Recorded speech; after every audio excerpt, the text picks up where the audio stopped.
안녕하세요. 모코리안방병원 이민호 원장입니다.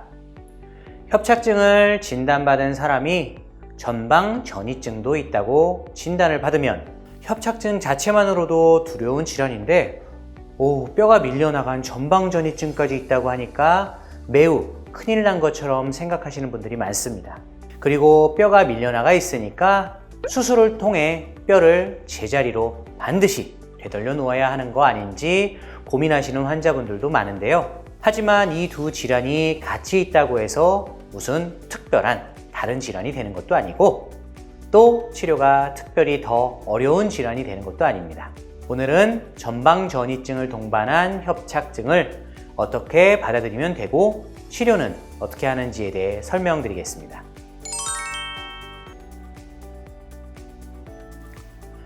사실 전방전이증을 동반한 협착증이라고 해서 전방전이증이 없는 협착증과 크게 다르지 않습니다. 그 이유를 설명하자면 우선 전방전이증이 어떤 질환인지에 대해 알아야 하는데요.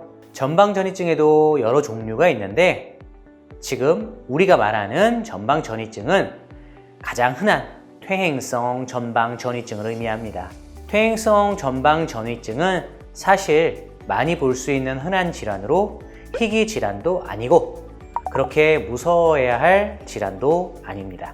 전방전이증이 있어도 별다른 증상이 나타나지 않는 사람들도 많습니다. 그래서 자신이 전방전이증이 있는 것을 모르는 사람도 꽤 많고 뼈가 계속 밀려나갈까봐 걱정하시는 분들도 많은데 이것도 크게 걱정하지 않으셔도 됩니다. 왜냐하면 전방전이증은 보통 진행 정도에 따라 1에서 4단계까지로 나눌 수 있는데 거의 대부분 1에서 2단계 정도에서 안정화되기 때문입니다. 또 협착증 중에서도 전방전이증을 동반하는 경우는 매우 흔합니다. 왜냐하면 협착증을 일으키는 원인과 전방전이증을 일으키는 원인 모두 척추의 퇴행으로 동일하기 때문인데요. 척추가 퇴행되면서 협착증이 생길 수도 있고 전방전이증이 생길 수도 있고 둘 다 생길 수도 있는 것입니다. 구체적으로 설명드리자면 척추가 퇴행되면 척추뼈를 지탱해주던 황색인대와 후관절, 디스크가 퇴행되면서 붙잡는 힘이 약해지고 척추가 불안정하게 됩니다. 척추의 불안정성으로 인해 위, 아래 척추뼈가 밀려나가게 되면 전방전이증, 불안정한 척추를 버티기 위해 황색인대, 후관절 등이 두꺼워지면서 척추관이 좁아지고 이로 인해 신경이 압박되면 척추관 협착증으로 진행됩니다. 전방전이증과 협착증이 함께 나타나면 전방전이증을 동반한 척추관 협착증인 것이죠. 이렇게 두 질환의 원인이 동일하기 때문에 보통 협착증 환자를 보면 전방전이증을 동반한 경우가 흔합니다. 저희 모코리안방병원에서 발표한 말기 협착증 한방치료 효과에 대한 논문에서 연구 대상인 말기 협착증 환자 중에 50% 이상이 전방전이증을 가지고 있었습니다. 일부러 전방전이증을 동반한 협착증 환자를 따로 모집한 게 아니고 그냥 말기 협착증 환자를 모집했다는 걸 감안하면 굉장히 높은 비율이라고 볼 수 있는데요. 우리 병원에서도 전방전이증을 동반한 협착증이 흔히 있다는 건 이론적으로는 알고 있었지만 이런 수치를 직접 보고 많이 놀랐습니다. 자, 그럼 전방전이증의 치료는 어떻게 할까요? 전방전이증 환자들의 대부분의 증상들은 전방전이증 그 자체보다는 동반되는 협착증 혹은 디스크 때문에 발생되는 것입니다. 이는 증상들을 치료하면 되는 것이지 증상을 치료하기 위해 뼈를 제자리로 되돌릴 필요는 없습니다. 여러분도 아시다시피 디스크는 협착증에 비해 치료가 쉬운 편입니다. 따라서 전방전이증을 동반한 협착증을 얼마나 치료를 잘 하느냐가 치료의 제일 중요한 부분입니다.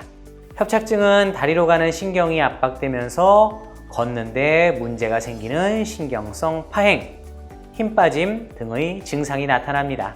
이러한 증상은 통증 치료와 더불어 떨어진 운동 기능과 감각 기능을 회복시켜주는 재활 의학적 치료를 함께 진행해야 치료가 될 수 있습니다.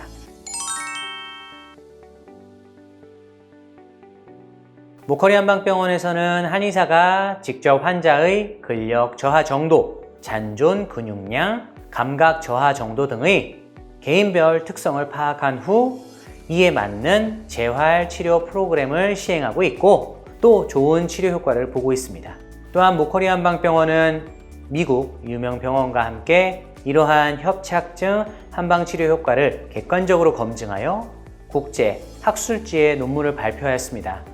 한방치료 후 말기협착증 환자의 통증 없이 걷는 거리가 치료 전보다 평균 11배 이상 증가했다는 내용이죠. 전방전이증이 있던 없던 협착증 치료에는 크게 영향을 미치지 않는데요. 이 연구는 시험군과 대조군을 나누어 진행한 무작위 대조군 임상 연구이기 때문에 신뢰도가 매우 높습니다. 뿐만 아니라 국책 연구기관인 한국한의학연구원이 연구에 참여하여 환자에 대한 데이터를 객관적으로 모니터링했기 때문에 더 신뢰할 수 있습니다. 그런데 본인이 전방전이증을 동반한 협착증이라고 알고 있는데 만약 통증 위주의 증상, 특히 한쪽 다리의 통증이 나타난다면 협착증보다는 허리 디스크 혹은 추간공 협착증일 가능성이 높습니다. 통증 위주의 증상을 보이는 허리 디스크와 추간공 협착증은 걷기 힘든 증상이 나타나는 척추관 협착증에 비해 일반적으로 치료가 더 쉽고 치료 기간도 더 짧습니다. 이처럼 어떤 질환이냐에 따라 치료의 방향이 달라지기 때문에 만약 전방전이증을 동반한 척추 질환을 가지고 계시다면 치료 전 정확한 진단부터 받으셔야 합니다. 자, 지금까지 전방전이증을 동반한 협착증의 특징과 그 치료법에 대해 설명드렸습니다. 모커리 한방병원에서는 전방전이증을 동반한 협착증을 수술 없이 치료하고 있으니 전방전이증을 동반한 협착증으로 고생하고 계시다면 한번 내원하셔서 진료를 받아보시기 바랍니다. 감사합니다.